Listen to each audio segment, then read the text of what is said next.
What is going on, everybody? Welcome to the Lore Reloaded channel. Also with the show Lore in the Past. Used to be Lore in the Morn, but since I'm doing this for the other side of the globe and those who can't get to my night stuff, I'm technically in the past. So just going to be coming to hang out with you guys. If you're watching this video on demand and you have done this for a while, you know that what I generally do is wait for a couple minutes for people to get in to the show so I can say hi and can have some conversation back and forth. So while we're waiting for people to come in, don't forget to check me out at twitter.com/lore reloaded.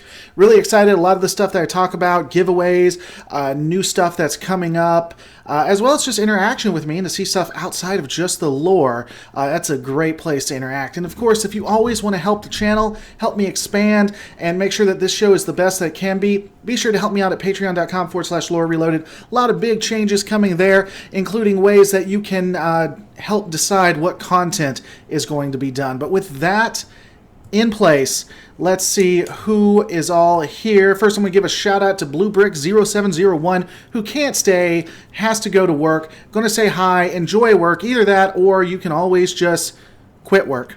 You could just quit work, completely dedicate your side to this channel. We got Revan, what's going on? CRR, 14K Leom, Adris in the house. Isn't a good live stream without Adris. Jordan Sullivan, Aaron Morris, what is up, my dude? Manny022, no anti-tracker? You would think this would be the subject. Well, apparently, according to at least one commenter, I exploit anti-tracker, and I would hate to do that because that's the only way my channel works. We got Nexus up in the house, and we also got CRR, I think I said Michael Sue, what? Von Miller, Old Firemaster Life, heyo, as well as Terror of Death. Star Trek Discovery is getting good. It makes me excited for the future of Star Trek. Well, Daniel Bertizan, I am happy that it makes you excited for it. I think that is very cool.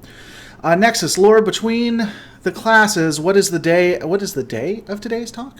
What is the topic of today? Today we're going to be talking about Qo'nos and why I think we should be, why there's some justification and why the Admiral put Philippa in charge, the Empress or Emperor in charge, as well as why it makes sense from the point of view that they're in.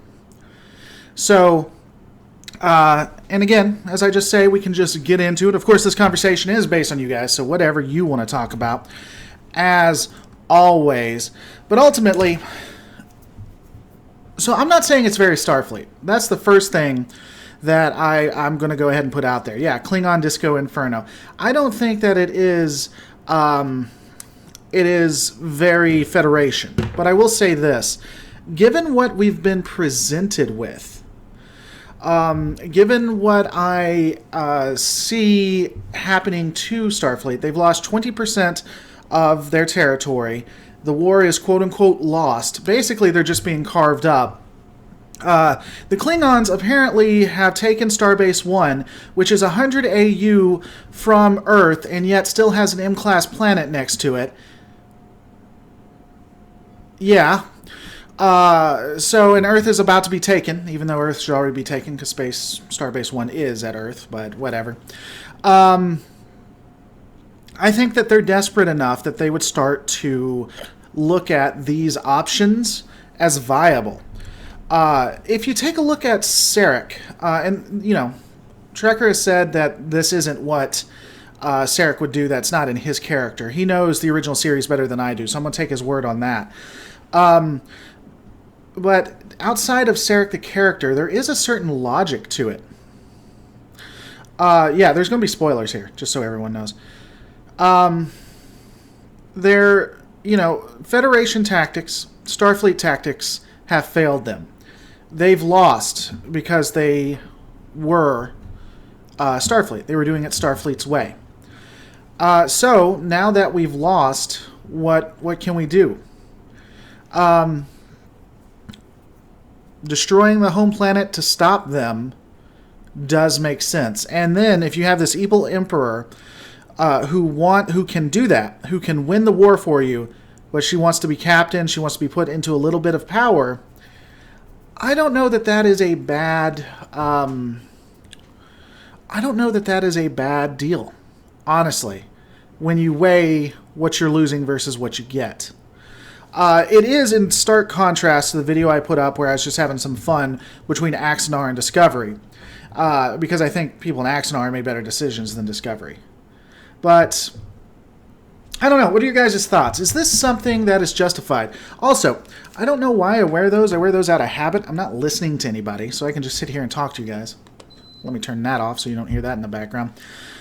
So looking at what you guys are saying, Daniel Bertazon. Also, it appears that Qo'nos gets nuked in the next episode, so I think there will be time travel to fix the continuity errors. But how would you fix it? How would you fix continuity? I mean, the thing that would fix continuity, and I think there may be time travel too. It's the only way to time travel or reset button for the entire season is the only way to be true to the original fans that you said this was going to be prime time, that this was going to be in continuity. That's the only way to do it. And I think you can fix it by simply having Michael go back and change it so the war never starts. Or changes the war in a way where they're winning, or where the cloak doesn't exist. But assuming that that doesn't happen, because I could see them not doing that. I could see them saying, you know what, screw it. We said this is going to be prime timeline in continuity. We lied, and going forward with what they plan to. Why is the Klingon tech not as good as Federation tech, as the Federation had constantly have leaps and bounds more than the Klingon tech? Why is Klingon tech not as good as Federation tech, as the Federation had to constantly... Well, historically, in continuity, outside of Discovery, because Discovery doesn't give us enough to really know, let's be honest. But outside of Discovery, the entire culture and the entire economy of the Klingons was for war. Right? And they lived, while their area wasn't as bad as Cardassian space, they still were not as resource rich as the Federation. So they were constantly cutting corners and trying to strive forward to make weaponry that would be on par. The Federation got lucky. The Federation is in resource-rich area. And they have some of the best tech. That's the only reason they survive against these onslaughts. The Klingons have to work harder for what they get. The Cardassians have to work harder for what they get. In the early days, Klingon tech was on par, if not better, than Federation technology. But generally, the reason why the Federation won is because it had the better science and it had resources. Resources really won the day for them. 14 Kalium, I thought that when the Admiral meant, when she said the Klingons were coming, she meant a Klingon invasion force, because there are a lot more defenders on Earth than Starbase 1. If Starbase 1, yeah, but here's the thing. Starbase 1 is the frontline main defense. Utopia Planitia doesn't exist yet. So while an invasion force would be difficult, if Starbase 1 has fallen, Earth has, for all intents and purposes, fallen. Now, you may not have troops on the ground yet, and maybe that's what you're talking about, but they kind of insinuated Earth hadn't been taken yet. So, yeah. Hi, poor transporter guy, he knows. I'm leaning more towards reboot. I thought the anti-tracker and yourself lore, we were looking at time travel. Now I have a new theory. Well, D. Newton, I'd be more than happy to hear your theory. Again, I think time travel is the best option.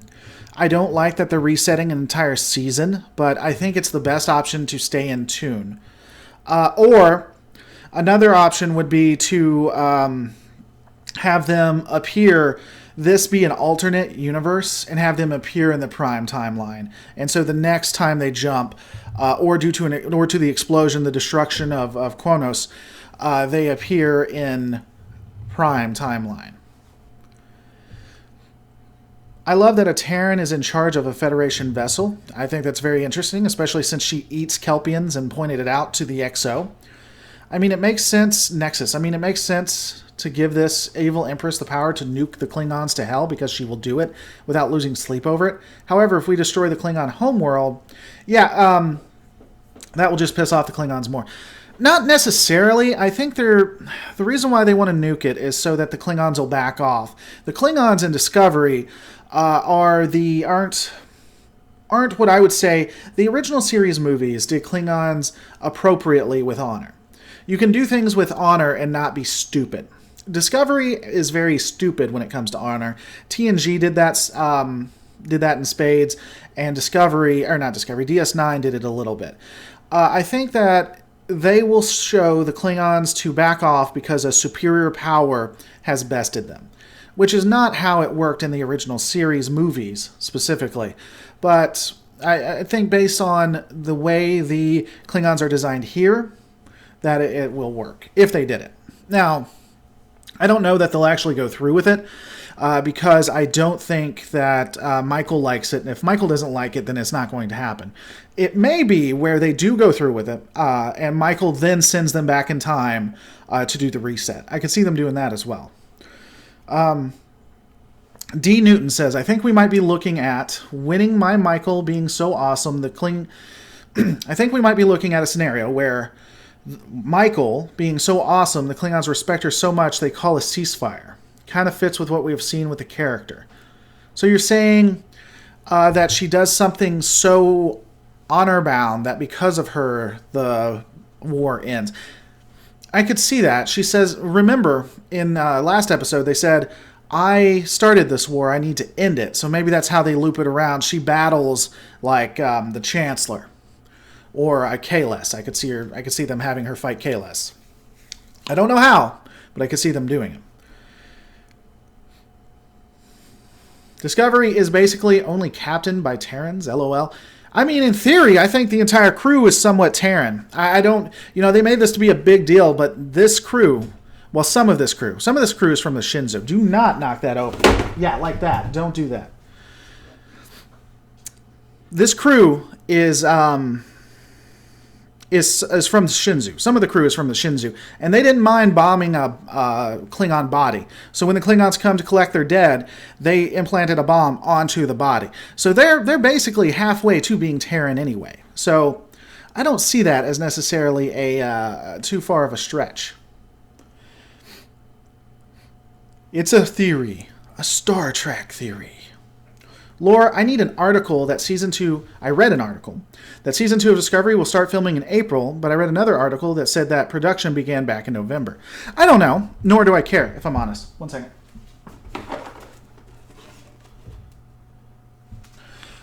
I don't know, nor do I really care.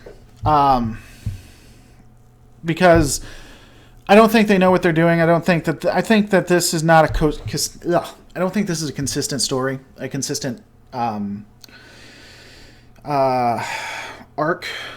I think they didn't change any of the character development, and that's why the character development is so good, but the overlying story. So whether they started or not, honestly, this is my last month with CBS. I'm looking forward to not having to pay that until next year. I don't think that even if they nuke Qo'nos, it will work without the Klingons having a united leadership. So here's an interesting thing. They nuke Qo'nos, which then creates someone steps up to unify the Klingons and pull back. One thing that I thought, I could see them doing this just because it's the writers of Discovery. Ash. So they're about to nuke Qo'nos, and for whatever reason, Ash steps up and he says, "No, don't nuke Qo'nos. I will stop this." And somehow Ash becomes the leader of the houses. He unifies them as Voq, for all intents and purposes. I don't know if they maybe will change him back to look like it, or he'll stay human, but they could use Ash, and Ash could be Voq. And then you have the whole dichotomy between Michael and Ash, and now she's in love with the leader of the Klingon Empire, and yada, yada, yada, yada, yada. Hey, Lore, what's going on, Alan Hintages? D. Newton. Also, I think it was mentioned in the last stream that Discovery on Amazon Prime. I can confirm you do have to do an additional purchase of CBS All Access through Amazon to watch. I am not surprised by that by any stretch of the imagination, though I have been using my phone to stream it onto my TV, so I'm wondering if I can just log in through Amazon and then my CBS and do it that way, because that'll make my life a lot easier if I can do it that way. Yeah, I don't know, guys. I think that there is some justification for what she did. This is supposed to be a big bad, the bad decision. But is it really a bad decision? So wherever you live, imagine that whatever country is the big bad for your area, every country has a big bad country that they have to watch out for, right? For the U.S., it's apparently Russia. For Russia, it's apparently the U.S. And imagine that there are enemy troops on your on soil, and they're killing and they're hurting people, and they're just carving up your state. Or your nation state, when I say that, and people are dying, and you have a chance to stop them, but it would require nuking their capital. But once you do this, they back off. They'll stop. Do you do it? What's going on, Mr. Pete 8680? 14K Liam's right. Canada doesn't have any kind of enemies or anything like that. That's because when I was talking, I was actually saying, nation states, actual countries. So, smaller states that are basically, glorified islands wouldn't have enemies or anything like that. So, Russell, they are using the World War II and the Pacific conflict model, and given that a WMD attack on Japan broke the will to fight, it seems logical to conclude it that way. Yeah, they are doing that, but they flipped the script. In this version, Japan is winning, and this is a Hail Mary. That's an interesting way of looking at it, though. I could see that. That's an interesting way of looking. I don't know that they'll go all the way. So, yeah, I don't know. It's something to consider. I wonder if she's going to stay the captain or stay in some capacity. Well, let me rephrase that. I don't think she's going to stay the captain. I don't think they'll do that. They just did that for ratings. But I wonder if she's going to stay on the vessel. It would be very interesting. Another way they may play this out is that, again, do the time travel. She goes back and saves Georgiou. So Georgiou stays as the captain. And then the Emperor gives her life to save Michael or something. And that's what they could do. So Discovery goes back to reset. Michael's going to be the hero. She's going to stay. She's going to drive the ship into the sarcophagus ship. And then you do a reverse where the Emperor, realizing that she has always been a bad person and that Federation ideals are the best way to go about things. And, if you can't kiss Michael, you might as well follow her. Beams Michael onto the Discovery. Onto the Shinzu. Rams the Discovery into the sarcophagus ship. Resets everything. And then you don't have any war. The Michael is transferred to the Discovery and given it to be captain. Nexus. Okay, school internet is back. For a second, I thought CBS had sabotaged the stream. Aw, that's too bad, Nexus. You missed my attack on Canada. And that's always a fun thing. Julius Valia's in the house, giving a super chat. Guys, the best way to support this channel to ensure that I'm able to expand and do all kinds of things, I give you content every day, but the best way to help to make sure that content is always superb is to help me out, either through super chats, Patreon, things like that. So if you can give love, always give love. Shinzu. I'm saying that, Shinzu. Jules, sup, son? CRR, I'm back. Didn't miss much. Jordan Sullivan, did they ever address the whole Starbase 1 above Earth being taken out by the Klingons aren't at Earth? But the Klingons aren't at Earth. They have not addressed it, and they probably won't. And if you go to Reddit, you'll find a lot of people who very, very, very much don't want Discovery to ever be wrong in its writing in any way, shape, or form. And they're trying to say, well, they never really said Starbase 1 was above Earth, when they did. And that it's just a fan theory. But even if we assumed that Starbase 1 wasn't above Earth, they specifically say it's 100 AU away from Earth, which makes no sense. Whether it's Starbase 1 and was supposed to be above, or whether it's 100 AU away and is never, Starbase 1 is not Space Hawk. Doesn't make sense. They don't explain what the planet that is an M-class planet is next to it. Because if Starbase 1 isn't Space Dock and wasn't the one that's over Earth, can you please show me a planet, an M-class planet that is 100 AU away from Earth? Proxima Centauri, There's not an M-class planet that is near Earth, 100 AU near Earth. That's ridiculous. How exactly did the ISS get to our universe? Probably through some experimentation by Stamets when he was working on the what was the name? The capital ship? I forget what it's called. The Palace. Yeah, got a cat. He knocked over my stuff just a minute ago. He's purring now. What about the attack on the Canadian? I mean, we were talking about how Canada wouldn't be attacked because it's not a real country. So Canada's pretty secure. It's not a real country. By the way, if you want to have some fun and you want to make sure, and you have Twitter, I invite you to send a tweet to @LinkTheInformer. I'll include it in the comments right here. On Twitter, send a tweet to him. Let him know that, give him your best Canadian joke. Best joke about Canadians. Or let him know that Canada is not a real country. He'll appreciate it. He loves that stuff. Definitely do it. He's definitely not a Canadian and gets upset every time I talk about that. Memory Alpha says the station at Earth is called Earth Space Dock, not Starbase 1. Look up Starbase 1. First off, a couple of things. I love Memory Alpha, but with them I trust but verify. Memory Alpha has gotten things incorrect, and it's a wiki, so people will add things to it for their own bias. Second, look up Starbase 1 on Memory Alpha, and it will tell you that it is also Space Dock. If you look up Starbase 1 on Memory Alpha, and it says anything other than it is Space Dock, then go and look at the history, because it used to say that, and someone from Reddit probably changed it because they didn't like that Starbase 1 is supposed to be above Earth. Again, love Memory Alpha. I am completely in support of donating money to them. I don't know if they have a Patreon, but I'd become a patron if they did. Definitely support Memory Alpha. But with stuff like this, trust but verify. At Lore Reloaded, in the original films, also didn't the Federation help save the Klingon homeworld? If we're heading on the genocidal route, guess we're helping them? Yeah, that was much later, though. That would be decades later. In theory. It would be decades later. Daniel, I hope we will get to see Captain Archer in the NX-01 Enterprise again. They reference him in the Enterprise, and they don't do unless they come back in the future.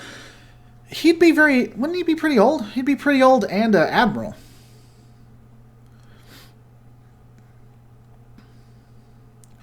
Yeah. I mean, maybe they'll show him, but he'd be pretty old in that. Mutineer being made captain due to time travel magic seems like lazy, cop-out writing, cheating to me. That'll piss me off. Well, I mean, yeah, that would be weird. Discovery being lazy, not doing any research, not knowing what they're talking about, not knowing the subject material, and just writing away and talking and not showing what's going on. That would be weird for Discovery. I mean, that never happens. If we are going for time travel angle, the most efficient way to reset the timeline would be to destroy the Takuvma ship prior to the arrival of the Federation vessels. I think that they're going to somehow justify Michael firing on that ship. I guarantee you they're going to justify in some way, shape, or form Michael firing on the ship, and that saves the day. Okay, wait, so here's the thing. My friend interpreted that the Discovery was 100 AU away from Earth. Could that be possible from the wording? I haven't seen it yet. My understanding was Starbase 1 is 100 AU away from Earth. When they're there, they could be 100 AU from Earth, but they're right next to Starbase 1, which that means Starbase 1 is 100 AU from Earth. Archer never became president in canon, no. So how many wars have happened between Klingons and the Federation? There have been, including Discovery, technically, I believe there have been 3, technically. You have the one in Discovery. Technically, a war started between the Klingons and the Federation in the original series. But before any real shots were fired, I mean, there was one shot fired by a Klingon on the Enterprise. But after that, there was no fighting. And before any fighting actually occurred, the Organians stepped in. And that made a really interesting arc. The Organians stepped in and said, hey, you guys can't fight. And so then they used subterfuge against each other. And then you have the Klingon Federation War in Deep Space Nine. So technically 3, but where actual fighting occurred, including Discovery, only 2.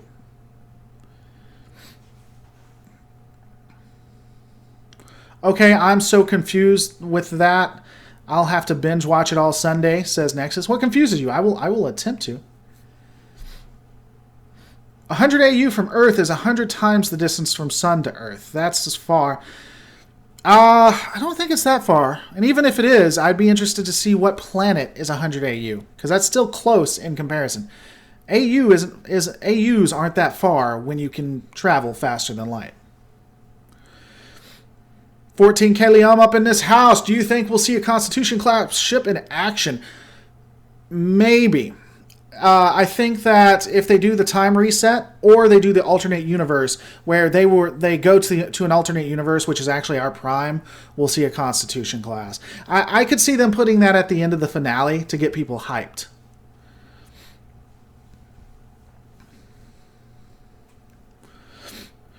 Do you think we'll see a... I think we said that. Would the Klingon Federation War and STO count as canon? D. Newton? It would not. Star Trek Online is considered soft canon. I've never heard that term until Star Trek Online decided to use it. It's as far as willing to go to canon as I was willing to say, which means is Star Trek Online happens unless the series decide that it don't. So it all happened until on screen it happens in a different way. I think in theory you could say that of books. I think in theory you could say that of games, of other games. I'll say this. I know, based on what I've seen, that Star Trek Online, and this isn't any insider stuff, this is inference from what I've seen, from Star Trek Online and Discovery are pretty close. So I think Star Trek Online is going to follow what Discovery does.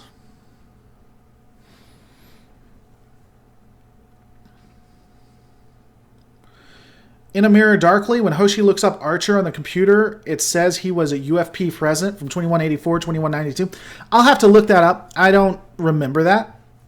If that's true, then I stand corrected, and it wasn't canon. I just didn't think he was. Oh, we got the Right Gamers here. What is going on, Right Gamers? By the way, if you guys haven't checked out the Right Gamers, they do Let's Plays. They're a really funny couple. I love watching them. And they just came out with a video recently, I believe. So definitely go to their channel, check it out. Hey, Lore, first time catching Lore in the past. Rick Van Boberson. Well, now we can start. We were sitting here waiting on you, buddy. We were sitting here waiting on you. So, let's see. How fast at warp to Pluto? Let me see if I can figure this out. So, warp to get from Earth to Pluto. If Pluto is, what do we say, 60 AUs? I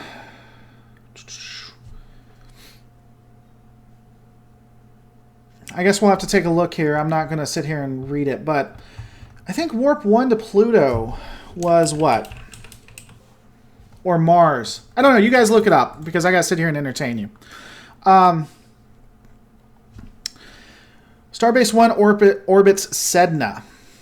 And where are you getting that, Mr. Pete 8680? It doesn't. That is, just so we're all aware, that is actually revisionist history. It definitively doesn't. But I guess that it does now. You may have already mentioned this, but did you think Season 2 will be a year of hell with the reset coming at the end of the next year? I think that this season would have been Year of Hell. What they wanted to do for Year of Hell.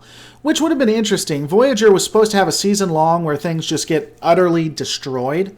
I don't like reset buttons. I kind of hope that they find a way of not getting reset buttons. But,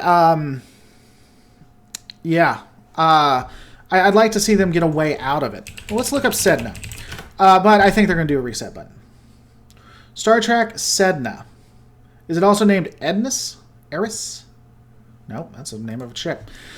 Because I'm not seeing a Sedna, Mr. Pete. Basically, if they are ESD, is 100 AU away. Earth Space Dock. Basically, Lore Reloaded, if they say Earth Space Dock is 100 AU away from Earth, then it's sitting on the middle of nowhere, even when the nearest star is 4 light years. Sedna is 89 AU. Okay. Sorry, it was from Earth to Neptune and back in 6 minutes at warp 4.5. Well, how far is Neptune in AU? Let's do this together, guys. Let's do it live. At warp 4.5, how much? And I believe they get to warp, what is it, 7 by this time? I'd have to look it up, but I think they can do warp 7.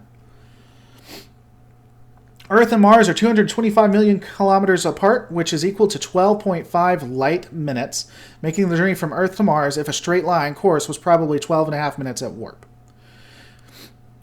Is there anything you hope Discovery will do to the Star Trek universe? It is my hope that it stops beating the ever-living crap out of Star Trek continuity. So if it just would not beat the hell out of the continuity, I would be a lot more happy with it. I don't know. They can't really use the Romulans and stay in continuity, but if they're not going to do continuity, I'd be interested to see Romulan interaction. I wouldn't mind them resetting and doing the Klingon War if they actually did the Klingon War. We never got to see the Klingon War. My cat's name is Pumpkin, P-U-M-K-I-N, which was named by my daughter. And can you guess, based on his coloring, why he was named Pumpkin?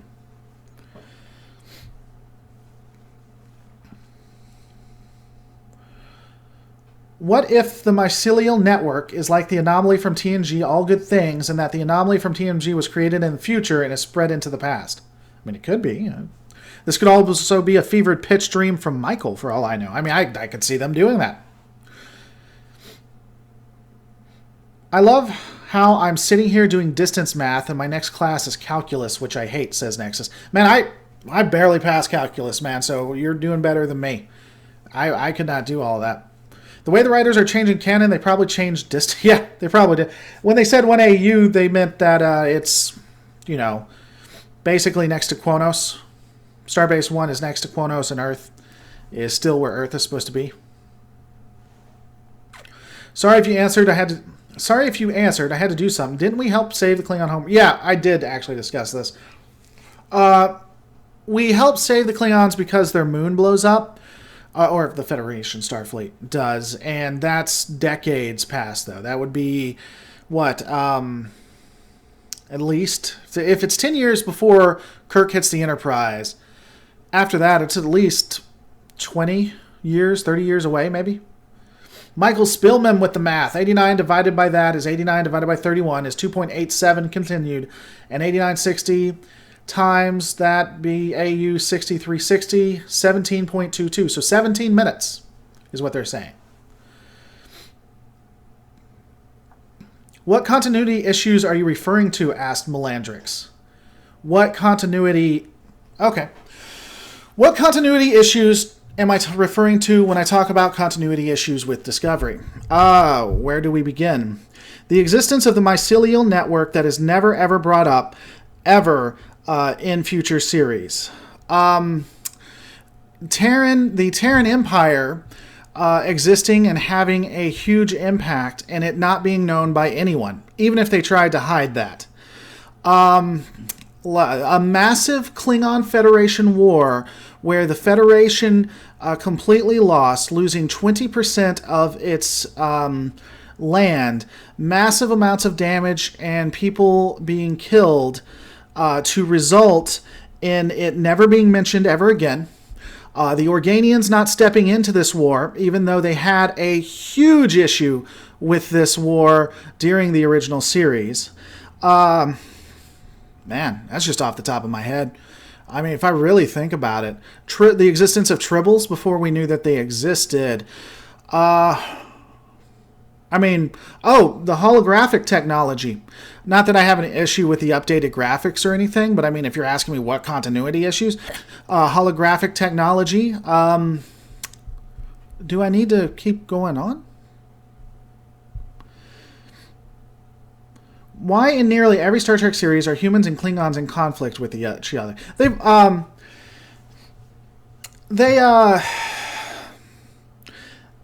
Klingons, and I don't mind the conflict with Klingons and humans. They've always had an issue, and this is really just leading up to the original series. That's one of the things in continuity that they're not necessarily doing wrong with. The massive war where Federation loses is not continuity. But I mean, the Klingons and Federation have always been contentious. Klingons are basically the opposite of the Romulans. Romulans and Federation are always contentious too, but Klingons are open about it. They openly want a war. Oh yeah, I'm sorry. Let me continue. Vulcan psycho teleportation. Vulcans can now reach across time and space to talk to people that they have shared their chakra with, or whatever the hell it is. The ability to have a Matrix-style fight in someone's brain. TNG, technically, right, gamers, technically, the animated series had holographic rooms. But yes, that is an applicable quote. TNG first season, what is this marvelous place? It's a holodeck. What are the wonders of the 24th century? Too bad we didn't have this back in the 23rd century. Technically, the animated series had it, but yes. Basically having replicators, even though they're not replicators, they're synthesizers. And yeah, I get it. There were synthesizers before, but the damn things act like replicators, not synthesizers. And I apologize. That actually wasn't me trying to... Oh, Klingons eating humans? They never did that either. That's right. See, there's just tons of... This wasn't me trying to jump down your throat necessarily, so let me apologize for that. It's just... when you say what continuity issues, that's just... It's ridiculous. There are thousands of continuity issues, and there just are. Now, whether that's a bad or good thing, that's different. The facts are the facts. Now, it may be good that they changed all these things. It may be bad that they changed all these things. But these things did happen. I don't have an issue with the retcon of tech in Star Trek as we advance further technologically in the here now. It only makes sense that's reflected in Trek. I'm with you, Schroenmore. That's why I don't have a huge issue with the holographic technology or the way things look. I really don't. I know Anti-Trekker does. I don't. And that's the justification I've given too. These things would have existed if the audio-visual technology of today was there. So I don't get too upset about that. But there are things that occur in it that just aren't in sync with any of the others. That's why this would be a great reimagined. If they just were honest about it, if they were just honest and said this was Star Trek reimagined, it would increase my opinion of it by at least 1 to 2 points. I still think it's horrific. I don't think people should buy it or watch it at all. It's not worth the CBS, but if you were at least honest and said it was reimagined, then I could at least respect the honesty. Michael Spielman still talking about warp. Just to let you know, Earth to Neptune is between 29 to 31 AU, so the math was easy. Issue is, as posted before, if they 17 to 360 minutes away, they are lazy Klingons. So yeah, there's 17 minutes, possibly 360 minutes. Schnick. Discovery just can't be prime canon. Even stopping the Battle of the Binaries won't fix the Klingons or their disgusting ship designs. Yeah, again, it should just be reimagined. They should just be honest. Just be like, hey, look, this is reimagined. This is Game of Thrones in space. Game of Thrones is really popular. It's Game of Thrones in space. We're just going to be honest with you.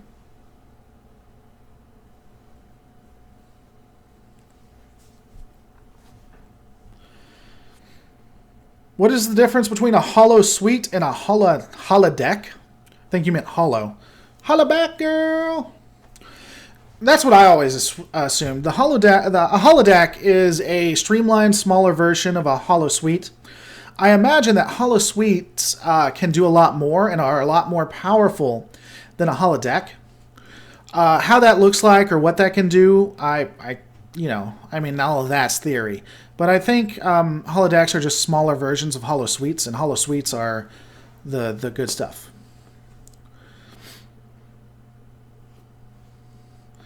If it's GOT in space, we need some undead Klingons and incest. I'm pretty sure we already have the the latter in that. Qo'nos was about 4 days away from Sol at warp 4.5 and was less than 90 light years from the Sol system. Okay. I didn't know that, I'll be honest with you. Did they even try to cover their butts and say that somehow these Klingons are suffering from some kind of sickness of the augment virus? No. And it doesn't even make sense for the augment virus, if we're all being honest. What's happening to them, the way they look, the way they're interacting, isn't consistent with the augment virus. Isn't consistent with even a what is it? An evolutionary step of the augment virus. The augment virus, for those who don't know, are the reason why the Klingons had smooth foreheads versus the forehead change in the original series movies and from then on. What do you think of Starfleet uniforms on Discovery? I think they are a natural evolutionary step from Enterprise to the original series. I don't necessarily have a huge issue with them. They seem like a natural step because Starfleet in theory is still somewhat new, or is supposed to be somewhat new. That's relative. And Starfleet was based off of the Starfleet of Earth. Whether we agree that it should have been or not, it was. And that is similar to their uniforms. If they set this 100 years after Voyager, most of the cosmetics would be explained and accepted. I don't think the ships look like ships that would be in the future. I'm going to be honest with you guys. These ships remind me of ships that are pre the original series, post-Enterprise. A lot of people say if they did this past, I just don't see ships looking like that. Especially when you look at Voyager, when you look at the Intrepid, you look at the Defiant, you look at the Akira, the Prometheus. I just don't see it. But that's just me. Yeah, I've seen a lot of the original series style ships with the new style CGI. That's not Kelvin. Look really good, but the fact they went that lets me new stuff because it's easier. Because it's easier is lazy to me. Okay. Tech from Kirk got left behind when they went to get whales. That is the start of Discovery's timeline. That would explain the better future tech. I mean, in theory. Or you could say it's from Voyager. Remember when Voyager's tech got onto Earth and they were using that and they had to do a whole big reset? That would be my explanation. That would be, it could be an alternate universe, because technically that universe would still exist if you believe in hypertime, which the Starfleet world does. Starfleet universe believes in hypertime. Baptiste, PJ, stop worrying about the look and continuity. I'm pretty sure that this show is in an alternate timeline, and they will jump in the original series timeline by mistake at the end of the last episode. That would make the producers, the actors, and the writers all liars, Baptiste. It would make them all liars. Also, if you're telling me not to worry about minutia and not to worry about pinpointing everything, friend, welcome to this channel. You must be new. Earth to Qo'nos, according to some mats, it's 90 light years away. Star Charts, the complete atlas of Star Trek, which is the only charts we have that is official. Star Charts is partially official. They are considered the closest thing to being canon, but they are not 100% accurate nor completely considered canon. By the way, guys, if you're watching this, do not forget to hit that like button. 63 people watching. I need to at least have 40 downvotes with this many people watching. Come on, 40 downvotes, 40 upvotes. I don't care. Just don't forget. And by the way, that reminds me. I'm coming up on 15,000. In the next few months, I'll be getting the tattoo. I said at 10,000 I'd be getting a tattoo, and it's going to be live, so it's going to be an all-night live thing. Also, for the 15,000, I'm going to be doing giveaways to let you guys know. I got a couple of Eagle Moss collectibles I'm going to be doing giveaways for, sending out to you guys. And I think Star Trek Online is going to give me the new T6 ships to give away. So if you're a huge Star Trek Online, I think they're going to give that to me.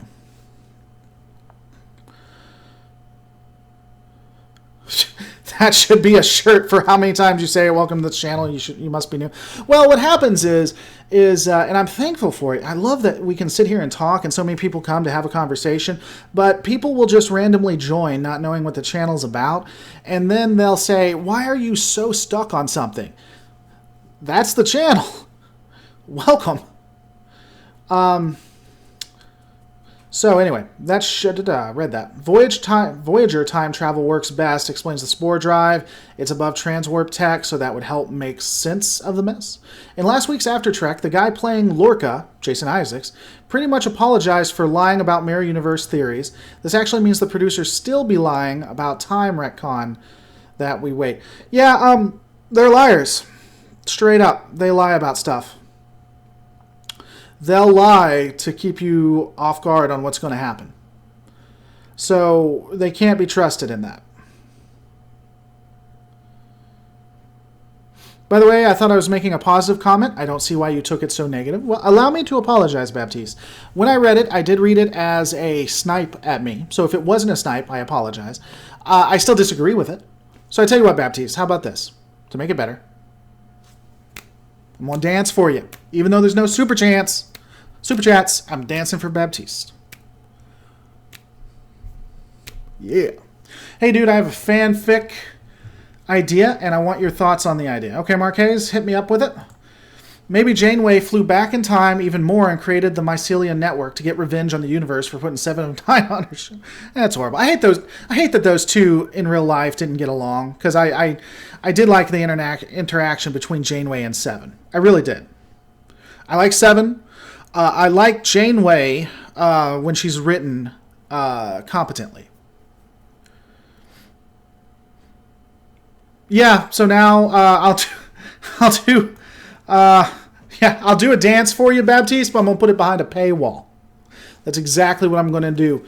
What is it? Michael nailed it. Joe Heamy, would Star Trek Discovery make more sense if it was set in the 25th century? We've had this discovery. We've had this discussion. I just don't think those ships look like... I just don't think those ships look like they're from the 25th century. I just don't. They don't seem like a natural evolution. The storyline would make sense in that timeline. And make it not Klingons, make it something not Klingons. But beyond that, everything else in the 25th century would make sense to me. Time travel can happen both ways. They can use Spore Drive to travel ahead in time, but pull the bulk of the Klingon fleet with them. This would explain the difference of appearance of Klingons in the original series. Maybe.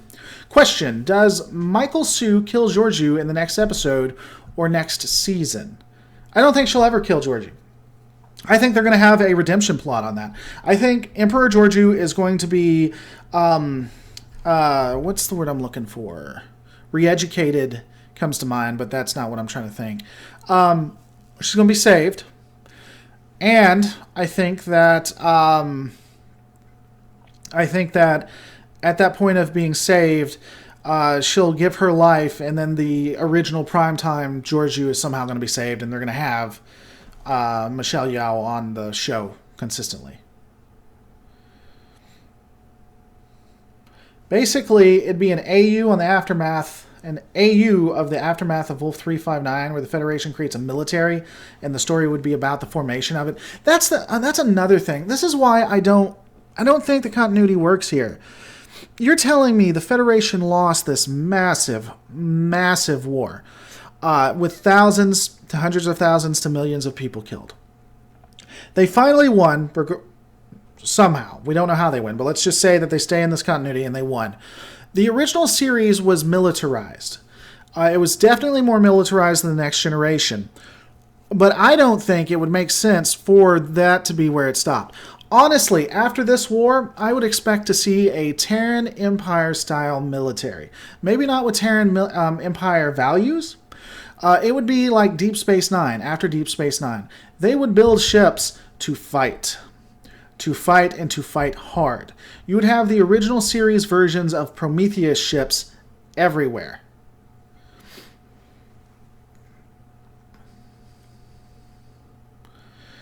Emperor Georgiou actress must cost a lot. Her and Jason Isaac must have eaten half of the budget. I doubt we will see her next season, says Baptiste.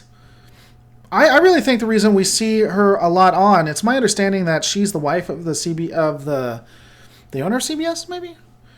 If so, I guess her husband just doesn't like her that much, and that's why she's forced to be on the show. I mean, that'd be the only reason I could see. Well, also Star Trek Online is militarized. USPS is a militarized USPS, so I mean that as you wish. So take that. They are a militarized USPS. It is true. It's funny because it's true. It's exactly what you are. That's funny. There's not really a good way to do an MMO without having combat, though, and without having a ton of combat. It gets a lot of crap for that, but I mean, I kind of understand that, and I thought that before I partnered with them.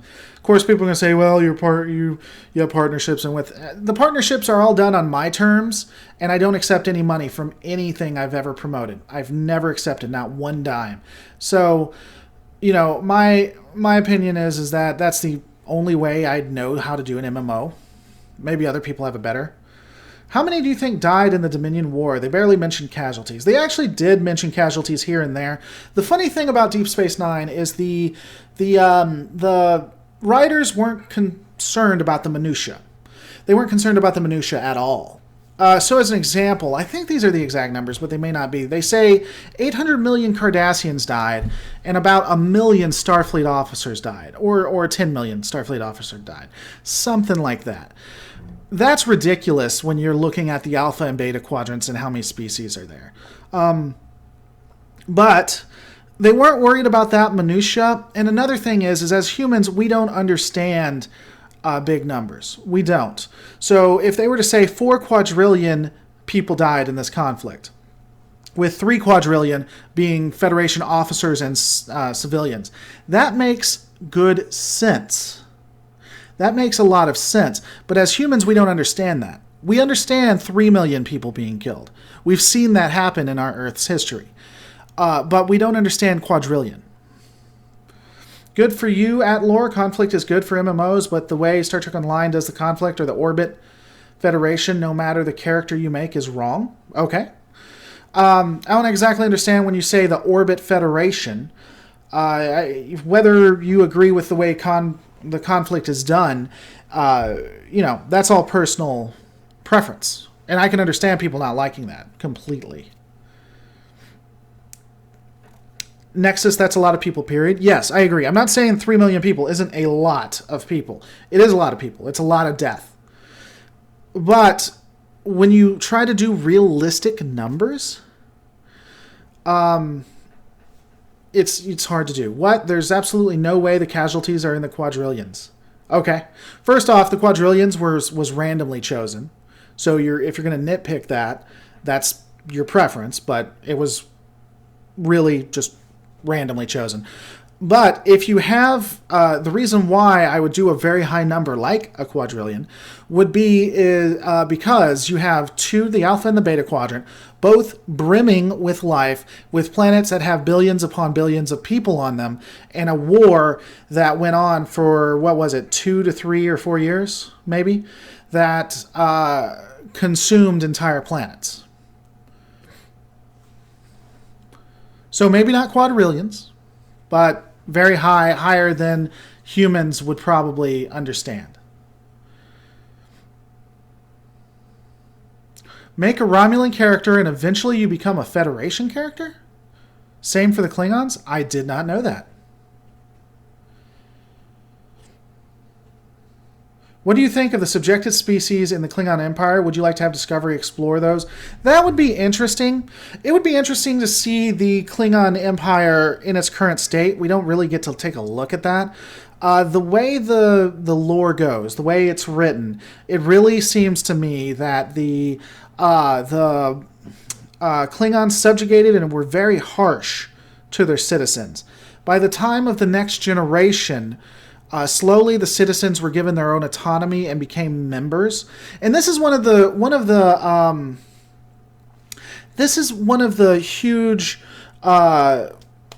conversational pieces that I kind of get into with people. The Klingons subjugated all of the races they came into, and they wanted to do that to the Federation and failed. But they did subjugate. They subjugated the Orions. They subjugated far, far other planets. 50 to 100 years later, those planets were given semi-autonomy and wanted to stay Klingon.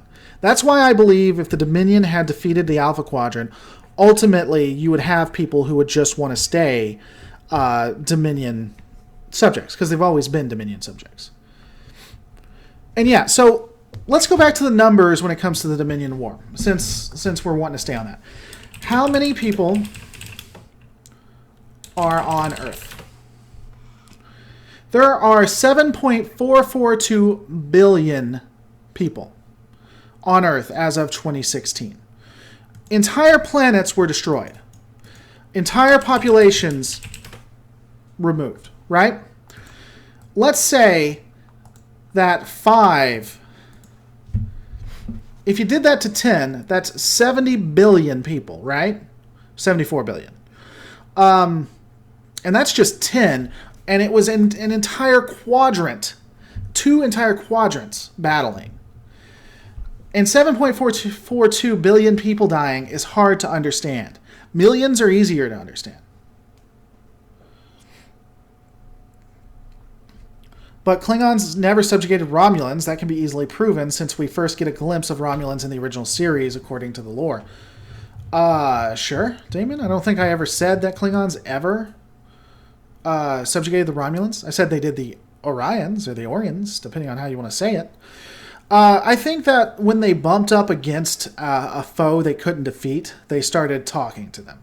So the one thing, I completely disagree with the Vulcan Hello and how the Vulcan Hello went.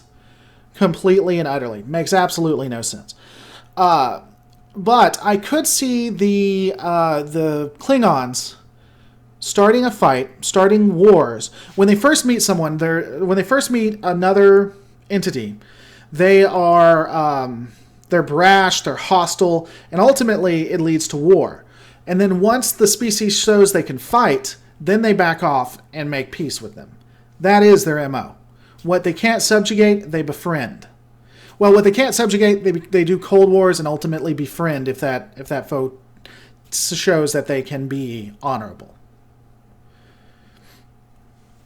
I thought 90 million Starfleet and citizens died in the Dominion War. Sure, that's possible. I could have had my numbers wrong. I'm not saying I didn't have my numbers wrong. 90 million is really, really small for a multi-quadrant fight, multi-quadrant war, especially when Starfleet was losing it most of the time. Everybody forgets, Starfleet lost it for most of the Dominion War. They only got lucky that they won, honestly. Malandrix, were entire planets actually destroyed in the Dominion? There were entire populations that were... it is inferred throughout several episodes that multiple planets were snuffed out by the Dominion.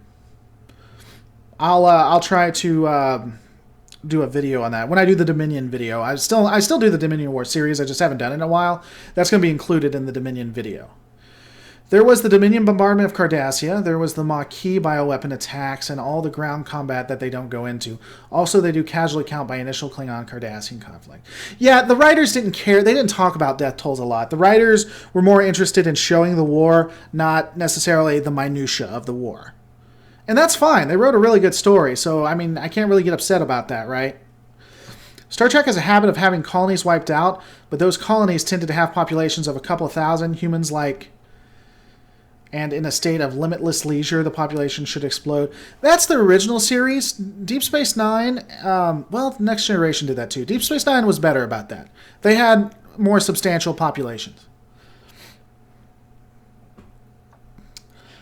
So the Klingons are Minbari warrior caste approach with gun ports open as a sign of strength and respect. They just approach with guns blazing. Yeah, so I've seen that episode and I've listened to Lore Runner talk about it. I don't know if the yes, that's how the Klingons work. I don't know if the Minbari necessarily work like that. Because if you remember, the Minbari came with their gun ports open, but immediately the head guy got on to the officer. He's like, "What? Why do you have your gun ports open? That's the dumbest thing you could do."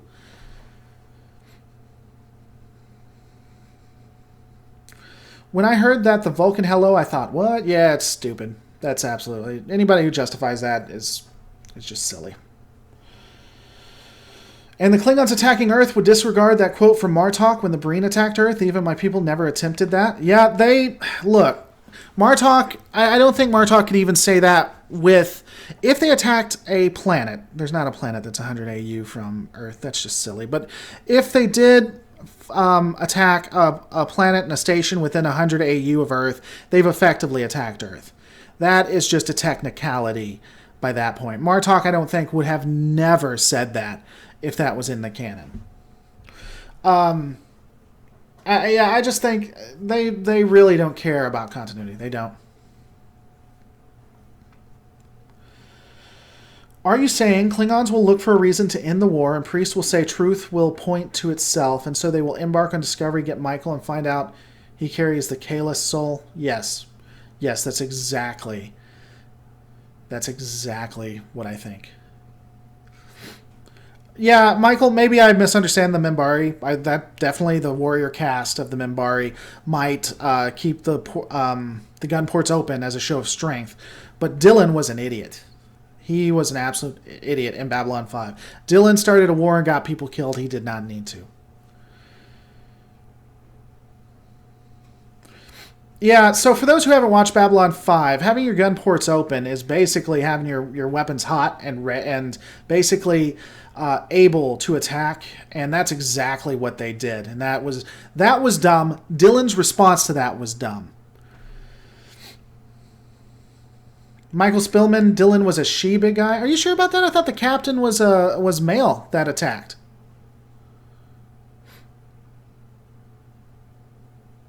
I thought the captain was male.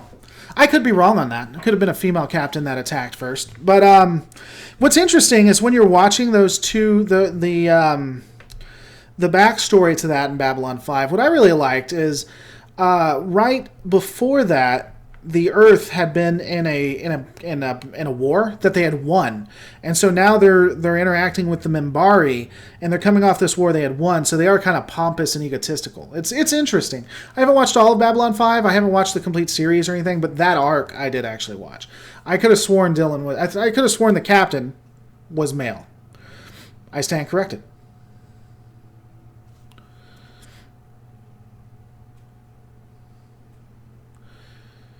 Could we see in Star Trek Discovery the Federation trying to get races were conquered to rebel? Maybe. I'm hoping they end the war this finale. I think this has taken its course. Martok's full quote was something like, "You must give the enemy credit to launch an attack on Starfleet headquarters. Even my people never attempted that." Sure, you can't tell me that Starbase 1, let's remove Earth. Starbase 1 was Starfleet headquarters. Starfleet 1 was headquarters. That is where most of the Starfleet admirals were. She says it. Admiral, whatever her name is, on the Discovery says it. So they attacked Starfleet headquarters.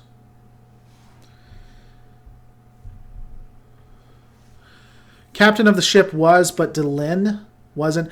I'm talking about the human captain. And I thought the name was Dylan. Maybe I was wrong. Well, someone said Dylan. I assume that's who the name was. Again, I haven't watched all of it. I don't know it as well as I know Star Trek. How does everyone say Qo'nos? Personally, I pronounce it Qo'nos. Yeah, I've heard it Qo'nos, I've heard it Qo'nos, and I've heard it Kronos. Kronos. Kronos. I've heard it several different ways. The captain who I was talking about was an idiot. Not Sheridan. No. The captain, the human captain that opened fire because the gun ports were open. Both sides were idiots in the confrontation on Babylon 5. They were idiots for having the gun ports open. The human captain, I'm an idiot, whatever his name was, overreacted and attacked. Both of them were idiots. Talking about Delenn, she wasn't a captain. She was on the Grey Council. Her mentor was killed in the misunderstanding, and she ordered the retaliation. That would be Delenn. Yeah, so let's talk about Babylon 5 for a second and get people confused. There are two people I was talking about. I wasn't talking about Delenn. I was talking about the captain of the Minbari ship, who was of the warrior caste, who came with his gun ports open. And then I was talking about the captain of the human flagship who decided to attack even though the gun ports were open. Having the gun ports open is stupid. Attacking a ship because it has the gun ports open is stupid. Both of them were idiots. And a lot of people died because of both of them.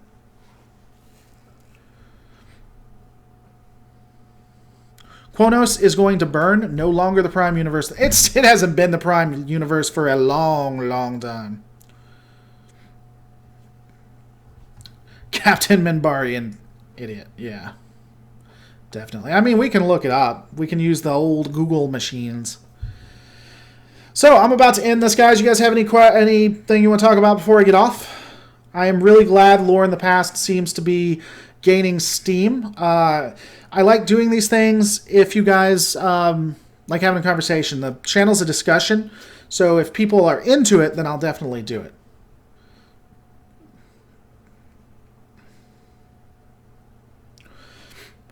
How has Starfleet not considered raising Qo'nos? Shouldn't they have been a first attack? It's just not in That's not very Starfleet. To destroy a planet is not Starfleet. It's not Federation.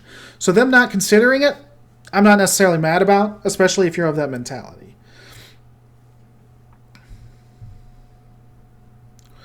I would agree with Jenna Smith. I honestly think CBS knows they can't justify it being set in the Prime Universe anymore. They just don't care. Me and Jenna are in solidarity with that. I don't think they care, and I don't think they care about addressing it. They're going to make it, and whoever watches it, watches it. You know, as much as you hate Jason Isaacs, he was right.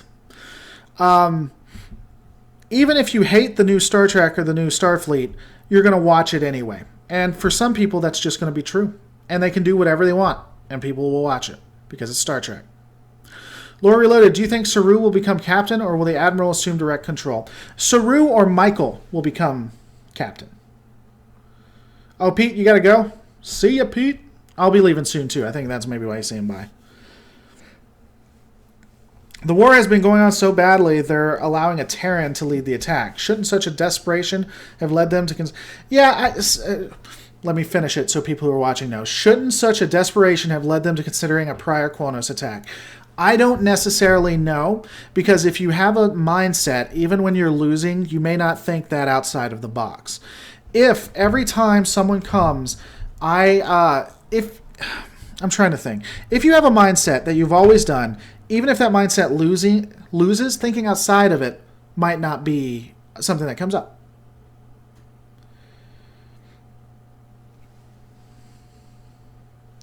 They did kill off the only good character on the show when they killed Isaacs. Completely agree.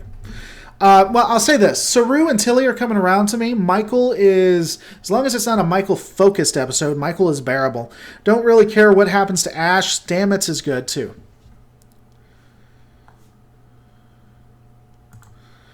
Michael killing brings up a good point. Money, poverty, religion, all of these things won't just die off, and B5 tackles them in a way that makes more sense with human history. I would agree with that. First live stream here and loving the show, enjoying the format and the interaction. Shronmore, that is what this is about. I try to do a mix of lore videos, of funny videos, just videos that I find entertaining, and interaction. As I've said, the channel is a discussion. This is a back and forth. If I'm not doing a back and forth, I'm not doing this channel.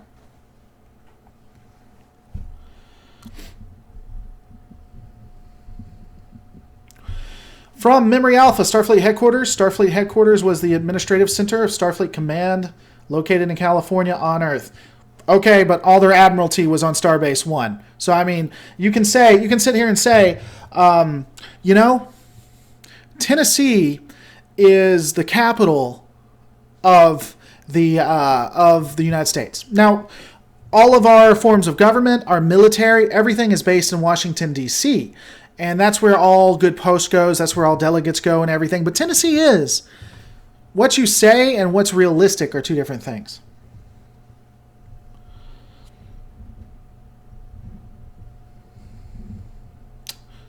Lore, the reason the Klingons eat humans is because the writers must have about the Alpha Dracons. Okay. All right, guys, I think we are going to end it there. I want to thank you guys so much for watching this. Don't forget to rate, comment, and subscribe. Remember, when I hit 15K, I'm going to be doing a lot of giveaways, a lot of stuff. I'm even going to do a special video on my tips if you want to become a YouTuber. I've had a couple of people want to make lore channels, give me and ask me to do a video on it, so I'll be doing that Don't forget to rate, comment, and subscribe. If there are specific videos you want me to do, a couple of ways that you can know that. Either comment below, I'll throw it in the hopper, or if you become a Patreon, certain levels will allow you to make requests that I will do for the month. Again, thank you so much for watching, and I will see you on the next Lore Reloaded.